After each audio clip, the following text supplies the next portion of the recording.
Apakah Arif sudah ditemukan, Saroh? Arif sekarang mondok. Ternyata waktu dia hilang, dia pergi ke rumah saudaranya. Katanya dia tidak mau pulang. Dia ingin mondok saja. Ya Mbah, saya serius.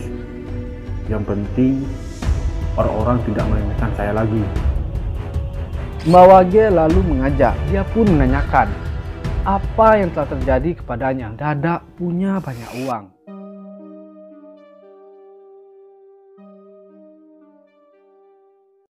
Assalamualaikum warahmatullahi wabarakatuh. Gimana kabar kalian malam ini? Semoga kalian semua diberikan kesehatan dan dilancarkan rezekinya. Oke, pada episode kali ini saya akan menceritakan sebuah kisah nyata yang dialami oleh Pak Sobri yang tinggal di salah satu desa di Kabupaten Timur Jawa. Dia menceritakan tentang pamannya, kita sebut saja namanya Rahman, yang memiliki perjanjian dengan jin demi meraih kekayaan dan berakhir dengan penyesalan. Oke, penasaran bagaimana ceritanya? Simak sampai habis dan jangan di skip. Nah, buat kalian yang suka dengan versi tulisannya, kalian langsung aja kunjungi Twitter @freddy_raskin.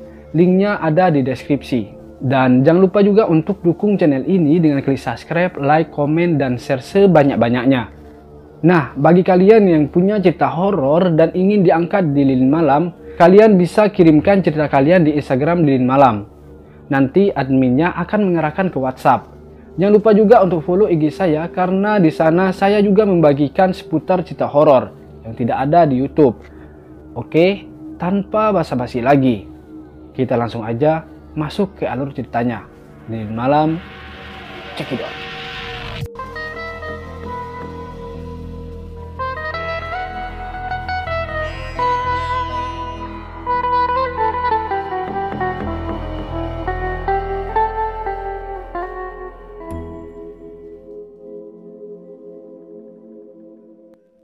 Kisah kali ini terjadi sekitar pertengahan tahun 1997.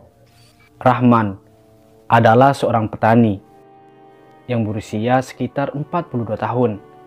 Sama seperti kebanyakan orang di desanya, Rahman dan istrinya Saroh hidup dengan sederhana dengan kedua anaknya. Kita sebut aja namanya Arif dan Mila. Rahman mengerjakan 2 petak sawah miliknya, ditambah lagi 4 petak sawah milik tetangganya yang diserahkan kepada Rahman. Alhamdulillah, dia pun bisa menghidupkan keluarganya dengan bahagia. Dengan sebuah rumah semi permanen yang terlihat sama seperti tetangga lainnya. Suatu hari, Rahman yang sedang beristirahat di pondok sawahnya dihampiri istrinya yang terlihat berjalan menujunya dengan raut wajah yang murung. Karena heran dengan perubahan muka istrinya, dia pun menanyakan apa yang telah terjadi kepadanya. Mas, baru saja ada saudara saya yang datang ke rumah. Dia menagih uang yang pernah saya pinjam. Rahman yang mendengar itu pun terkejut. Selama ini, istrinya tidak pernah menceritakan kepadanya jika dirinya memiliki hutang kepada saudaranya itu. Apalagi selama ini, saudaranya itu selalu meminta bunga dari pinjaman yang diberikannya. Saroh pun menangis dan terpaksa untuk berkata jujur. Dia mengaku meminjam uang untuk membeli emas agar terlihat sama dengan beberapa tetangganya. Karena musim panen padi sebelumnya, sawah milik Rahman mengalami puso. Saroh pun tidak bisa ikut membeli emas. Akhirnya dia nekat untuk meminjam uang kepada saudaranya yang terkenal rentenir itu. Siang itu, saudaranya datang untuk menagih hutang. Maaf Bu, saya belum bisa melunasi hutangnya. Saya mohon berikan keringanan waktu 2 hari untuk membayarnya. Rahman pun sempat marah mendengar cerita istrinya. Dia yang selama ini bekerja keras agar jangan sampai memiliki hutang kepada siapapun. Malah istrinya memiliki hutang kepada rentenir itu. Tapi karena sayang kepada istrinya, Rahman pun berjanji akan mencari cara agar bisa melunasi hutang tersebut. Selama 2 hari, Rahman mencari pinjaman ke sana kemari, termasuk kepada pemilik sawah yang digarapnya. Rahman bahkan menggadaikan sawahnya itu agar bisa mendapatkan uang untuk melunasi hutang istrinya. Bukan saya tidak mau meminjam, Man. Kamu tahu kan hasil panen kemarin jelek. Sawahmu juga kondisinya sedang tidak bagus. Mendengar jawaban itu, Rahman pun bingung. Dia tahu tidak mungkin meminjam uang ke tetangga lainnya karena ekonomi mereka sebenarnya sama saja. Begitu juga dengan keluarga Rahman. Takut kalau hutang istrinya malah terdengar oleh banyak orang. Akhirnya, Rahman pun kembali pulang dengan tangan kosong. Saro yang mendengar kabar itu pun ikut khawatir. Dia ingin mengembalikan kalung emas yang sudah dibelinya sebagai pengganti hutang itu. Tapi di sisi lain, dia tidak kuat menanggung malu jika nantinya tetangganya menanyakan kemana perginya kalung yang melingkar di lehernya. Ya sudah, biar aku besok bicara dengan saudaramu. Siapa tahu dia mau memberi waktu lebih untuk utangmu. Coba aku jaminkan hasil panen sawah kita bulan depan. Saudara Saro pun datang. Dia langsung menagih uang kepada Saro. Rahman yang sengaja tidak pergi ke sawah hari itu pun mencoba meminta tenggang waktu. Tapi bukannya menerima, justru saudara Saro itu marah-marah. Dia terus menagih dan meminta pembayaran dalam bentuk apa saja. Saro yang melihat saudaranya itu marah-marah tidak bisa melakukan apa-apa selain menunduk. Suara keras yang keluar dari mulut saudaranya itu mengundang perhatian para tetangga. Tanpa disuruh, mereka pun sudah bergerombol di depan rumah Rahman. Rahman ketika itu sangat malu melihat ada banyak orang yang di depan rumahnya. Kemudian saudara Saro mendekat dan mengambil kalung itu dari leher Saro. Sambil tersenyum, dia beranjak dari kursinya dan mengatakan kepada Saro, Kamu dengar ya, kalung emas ini belum cukup untuk menutupi hutang kamu. Aku akan kembali lagi. Cepat cari sisa hutangnya. Kalau memang tidak kuat membayar hutang, jangan pernah meminjam uang. Saro pun hanya bisa terdiam melihat kalung kesayangnya itu dibawa pergi. Sementara Rahman yang tidak pernah membayangkan akan berada di posisi itu hanya bisa diam sambil menggigit bibir. Dia marah, tapi tidak kuasa untuk melawannya. Apalagi dirinya memang dalam posisi berhutang. Sempat terdengar bisik-bisik dari ibu tetangga yang mengatakan jika kalung pembelian Saro adalah hasil dari berhutang. Suara itu semakin menyayat hati Saro dan Rahman yang masih terdiam di ruang tamu itu. Hari itu pun berlalu dengan sakit hati yang tidak tertahankan untuk kedua suami istri itu. Keesokan harinya, Saro pun tidak mau keluar dari rumah. Bahkan ketika kedua anaknya mengajak Saro untuk pergi ke rumah neneknya di desa sebelah, Saro menolak. Kedua anaknya pun bingung dengan sikap ibunya yang berubah seperti ini. Kebetulan saat kejadian penagihan hutang terjadi, kedua anaknya itu sedang tidak ada di rumah. Arif dan Mila sedang bersekolah. Sedangkan Rahman sekarang tengah merasakan emosi yang cukup tinggi. Kejadian kemarin belum bisa diterimanya. Hatinya masih panas karena merasa dibuat malu di depan istri dan tetangganya. Di tengah kemarahannya, Rahman memilih mencari temannya Samsuri. Temannya yang satu ini adalah seorang sopir truk antar provinsi. Rahman berpikir jika dia bisa curhat kepada temannya itu.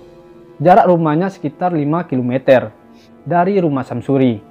Itu tidak menjadi penghalang. Meski tidak punya sepeda motor, Rahman nekat berjalan kaki melewati lebatnya kebun kelapa dan 2 aliran sungai. Selama perjalanan, dalam pikir Rahman terus dihantui tentang kejadian kemarin. Saat tiba di rumah Samsuri, Rahman pun langsung menumpahkan perasaannya kepada kawannya itu. Semua hal dia ceritakan, termasuk marah dan jengkelnya akibat hutang piutang itu. Terus sampean inginnya piye man? Mau disantet saja saudaramu, apa gimana? Ditawari hal seperti itu, Rohman pun kaget. Meski sangat marah, Rohman pun masih belum kepikiran untuk melakukan hal buruk kepada saudara istrinya itu. Ya tidak, jangan sampai main santet, malah panjang urusannya nanti. Aku cuma pengen gak diremehkan lagi. Aku juga pengen istriku senang.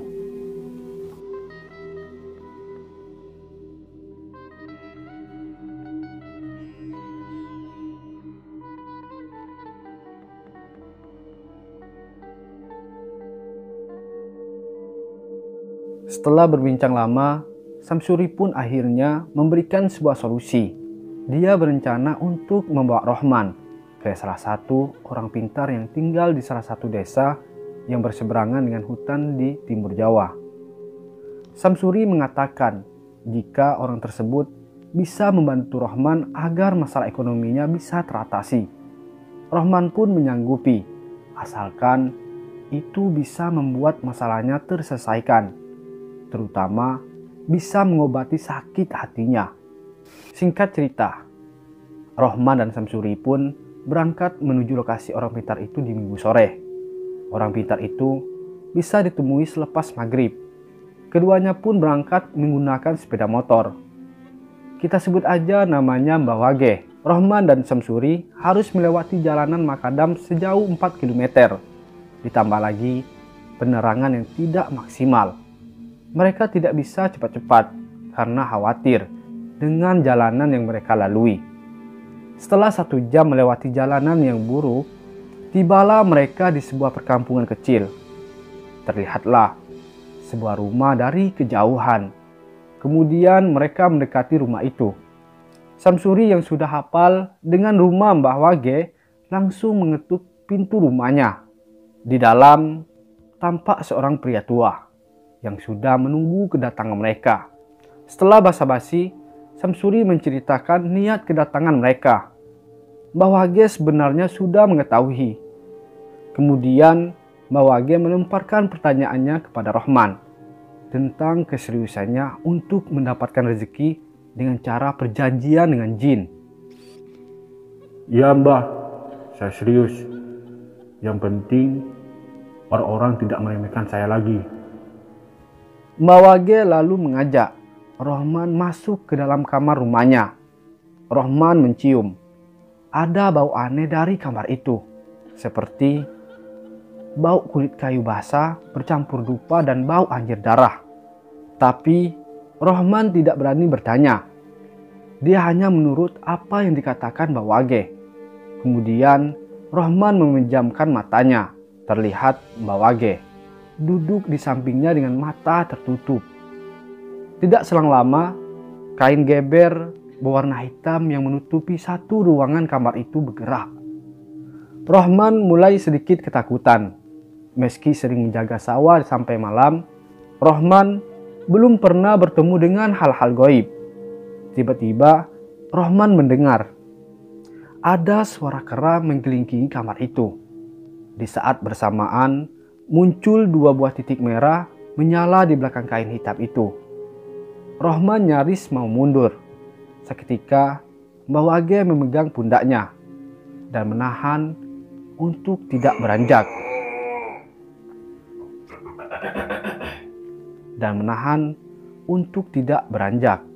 Mbah Wage terlihat berdiskusi dengan sosok yang ada di balik kain hitam itu.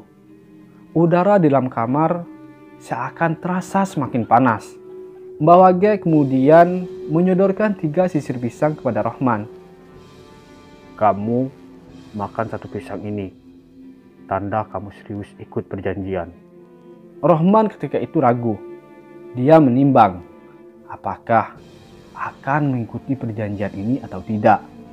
Di depannya ada 3 sisir pisang dengan ukuran yang berbeda. Yang satu berukuran kecil, yang kedua terlihat baru mau matang, dan yang ketiga terlihat sudah matang. Rohman di tengah kebingungan kembali teringat kejadian yang menimpanya beberapa hari yang lalu. Tanpa pikir panjang, Rohman kemudian memakan pisang yang ukuran sedang dan tampak baru matang. Mbak Wage tampak tersenyum melihat apa yang dilakukan Rahman. Ketika dia sedang memakan pisang itu, tiba-tiba Rohman mendengar suara jeritan dari putranya, Arif. Rohman sempat berhenti mengunyahnya, tapi Mbak Wage kemudian menyodorkan sebuah kendi untuk diminum. Hari menunjukkan pukul 1 malam. Rohman dan Samsuri pun pamit setelah memberikan sebuah amplop kepada Mbak Wage. Singkat cerita, suatu sore Saro tampak kebingungan mencari putranya, Arif. Dia mencari di sekolah dan di masjid tempat anaknya biasa mengaji, tapi tetap saja tidak ditemukan. Saro hanya ingat jika anaknya sempat pamitan setelah zuhur untuk bermain ke lapangan sepak bola. Teman-teman yang biasa bermain bersama Arif tidak tahu kemana perginya putranya itu. Ketika sudah masuk malam, Arif tidak kunjung pulang. Rohman sempat mengajak beberapa warga untuk mencari Arif. Mereka menyusuri tiap jengkal ladang yang ada di dekat lapangan bola itu. Tapi hasilnya tetap saja tidak menemukan sama sekali jejak keberadaan Arif. Keesokan harinya, Rahman sengaja tidak berangkat ke sawah. Dia mengajak 2 orang saudaranya untuk ikut mencari Arif. Nah, sampai akhirnya Rahman dikabari oleh salah seorang remaja yang kerap bermain dengan Arif. Kita sebut aja namanya Zainal. Dia mengatakan jika dirinya menemukan salah satu sendal Arif. Zainal kemudian menuntun Rohman ke tempat dirinya menemukan sandal itu. Lokasinya berada tidak jauh dari pohon mangga yang tumbuh di tengah perbukitan dan ladang singkong. Rohman ingat jika dirinya pernah mengajak Arif ke sana, tapi itu sudah cukup lama. Akhirnya pencarian terus dilanjutkan. Kali ini Rohman dan saudaranya menyusuri sekitar kebun singkong. Warga dan Pak RT juga ikut membantu. Di tengah pencarian, Wak Salim, salah seorang ketua desa, tiba-tiba berkata, "Tidak usah dicari. Belum waktunya ketemu."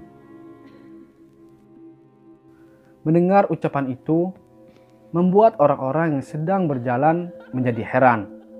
Mereka menoleh kepada pria parubaya itu sambil memastikan apa yang dimaksud dengan ucapan pria itu. Di malam hari, ketika Rohman sedang tidur, Rohman bermimpi. Dia melihat anaknya sedang diseret oleh seseorang makhluk besar. Arif terlihat beronta-ronta saat akan dibawa oleh makhluk itu. Rohman ingin membantu anaknya, tapi dia seperti mematung, tidak bisa bergerak. Arif seperti dibawa menaiki sebuah gerobak kuda. Saat dinaiki, sandal Arif terlepas. Rahman pun terbangun.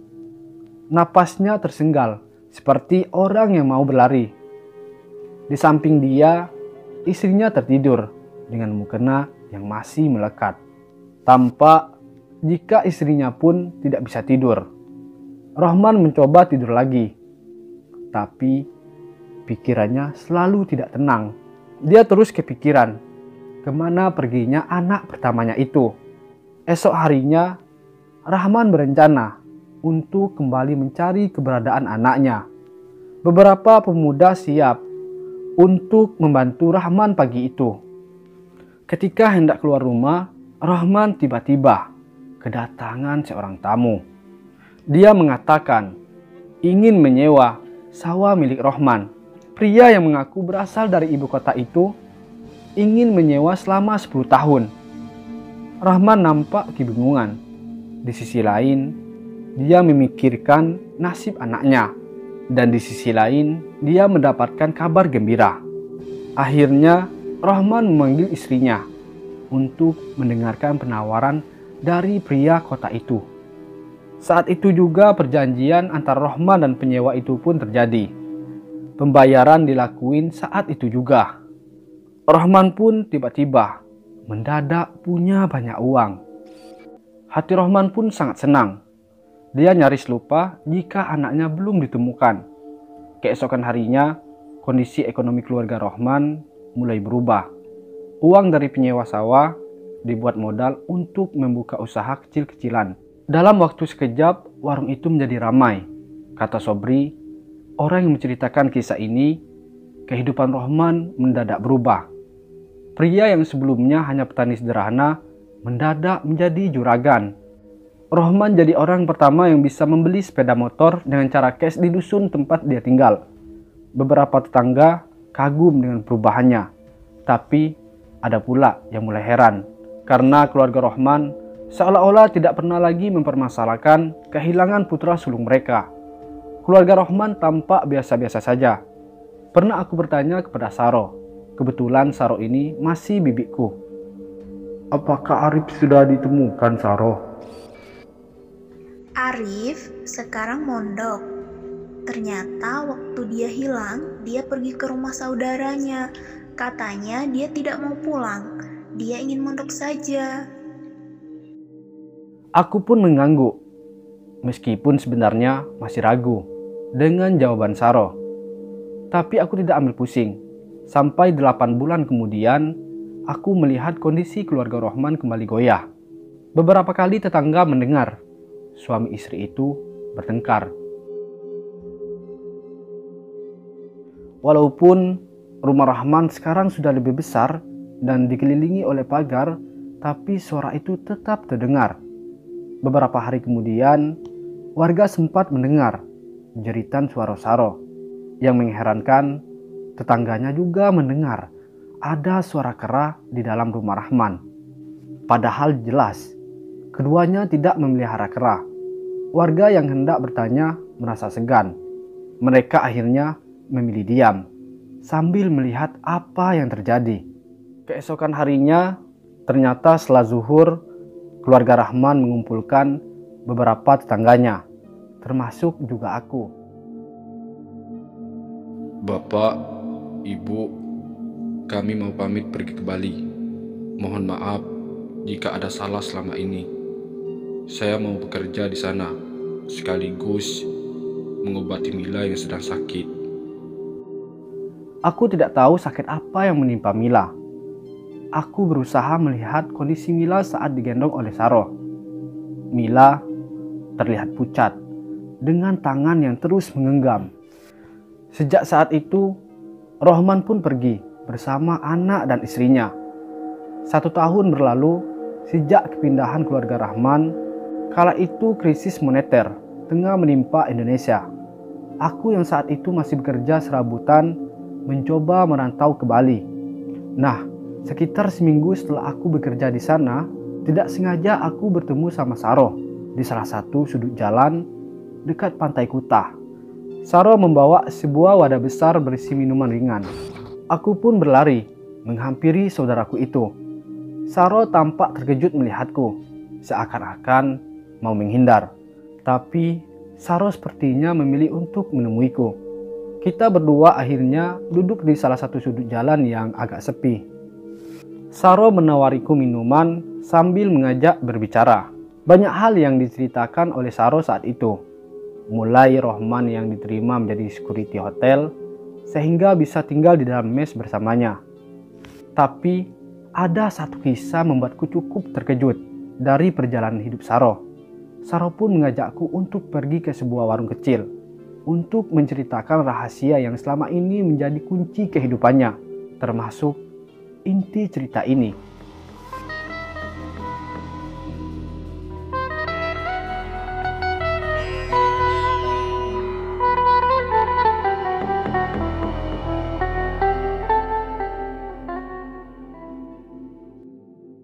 Saro menceritakan saat dirinya mendadak menjadi kaya, dan menceritakan juga hilangnya Arif, anak laki-lakinya itu.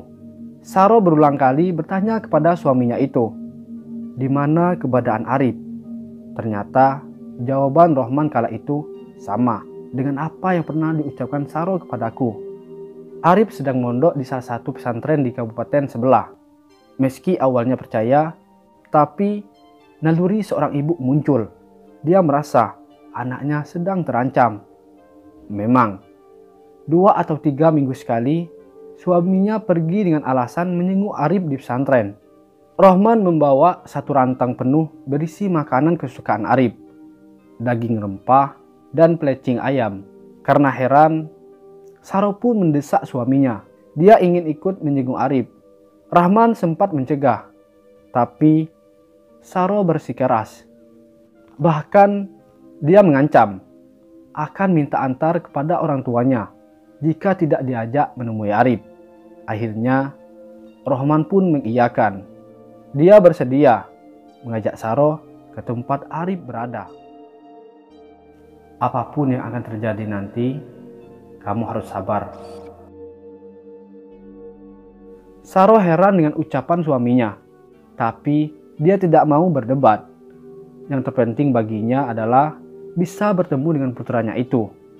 Esok harinya berangkatlah Saro dan Rahman menggunakan Honda Win yang baru dibeli 2 bulan yang lalu. Dan anak keduanya, Mila, dititipkan ke neneknya. Mereka melaju perlahan melalui wilayah utara kabupaten.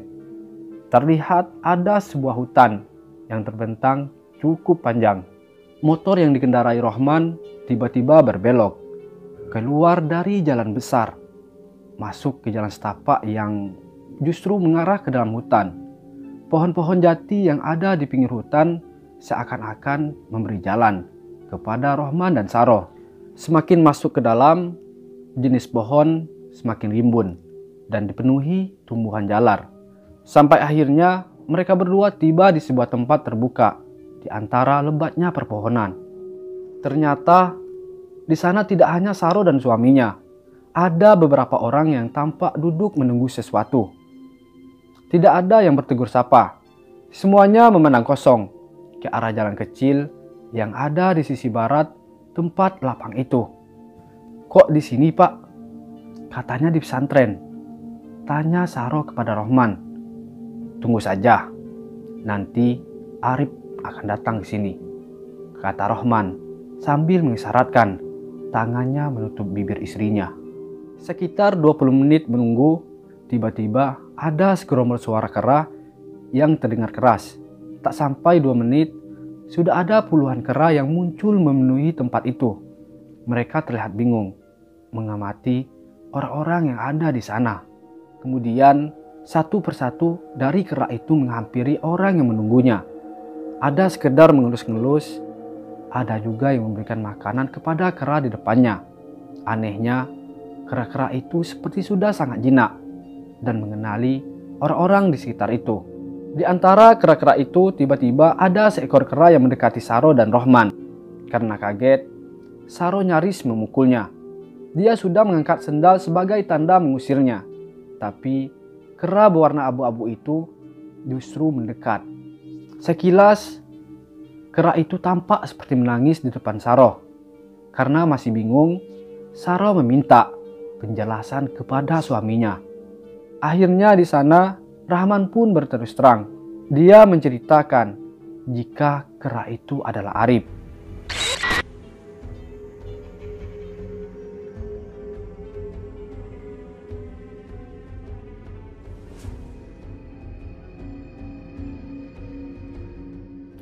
Anak sulungnya menjadi tumbal pertama perjanjian Rohman dengan siluman kera untuk mendapatkan kekayaan. Tubuh Saro mendadak lemas. Rohman menahan tubuh istrinya agar tidak jatuh ke tanah. Kepala Saro mendadak pusing antara percaya dan tidak dengan apa yang didengarnya. Di depannya, kera yang tadi menghampiri seolah-olah menangis melihat kondisi Saro yang ambruk di tubuh Rohman. Setelah bisa menguasai diri, Saro kemudian menghampiri kera yang ada di depannya. Dia mengelus kepala kera itu seperti mengelus kepala Arif, seolah-olah mengerti dengan apa yang dirasakan ibunya. Kera perwujudan Arif itu pun diam, membiarkan ibunya membelai kepalanya.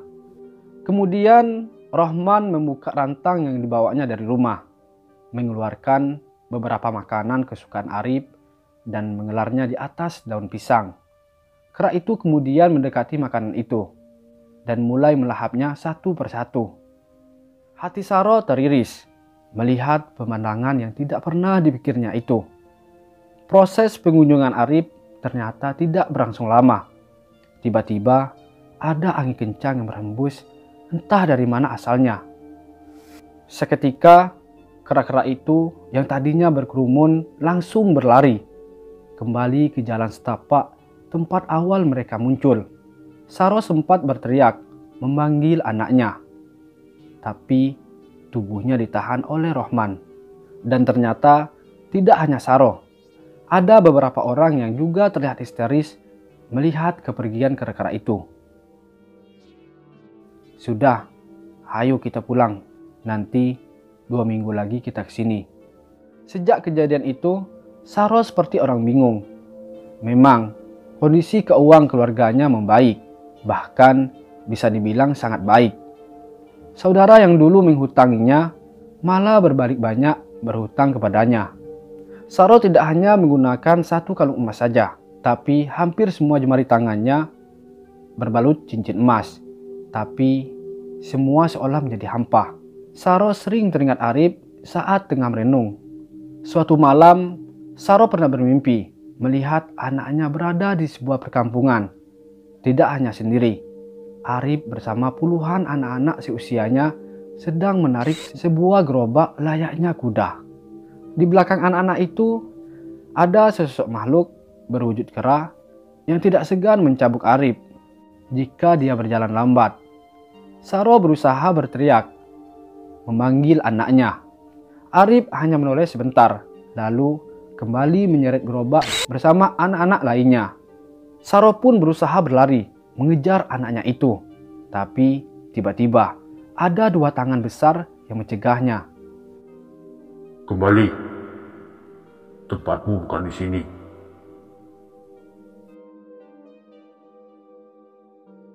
Saro pun menangis karena tidak diperbolehkan mengejar anaknya itu. Setelah bangun dari mimpi itu, perasaan Saro kembali bimbang. Dia bahkan merasa tidak bisa menikmati uang yang terus mengalir setiap harinya. Saro juga menjadi sering bertengkar dengan suaminya. Singkat cerita, setiap 2 minggu, Saro dan Rohman rutin mendatangi hutan, tempat mereka bisa menemui kera jelmaan Arif itu. Saro yang awalnya merasa berat, akhirnya mulai terbiasa. Dia pun membawakan makanan kesukaan Arif setiap kali dia datang ke sana. Pernah sekali, Saro membawa Mila menemui Arif, tapi anehnya, Arif seperti tidak mau mendekat. Kera jelmaan Arif itu hanya memandang Mila, seolah-olah mengkhawatirkan sesuatu. Waktu pun terus berputar, sampai akhirnya suatu malam, Mila yang tengah tertidur mendadak menjerit. Saro yang kaget langsung memeluk tubuh Mila. Jari Mila menunjuk-nunjuk ke sudut kamar sembari menangis dan menggigil.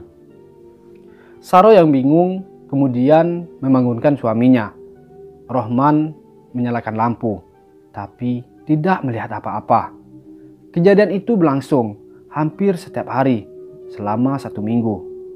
Rohman yang khawatir kemudian meminta bantuan kepada salah satu orang pintar di kampung itu untuk melihat apa yang terjadi. Siluman kera datang ke rumahmu. Dia minta tambahan pelayan. Pelayan bagaimana, Mbah? Apa tidak bisa ditukar?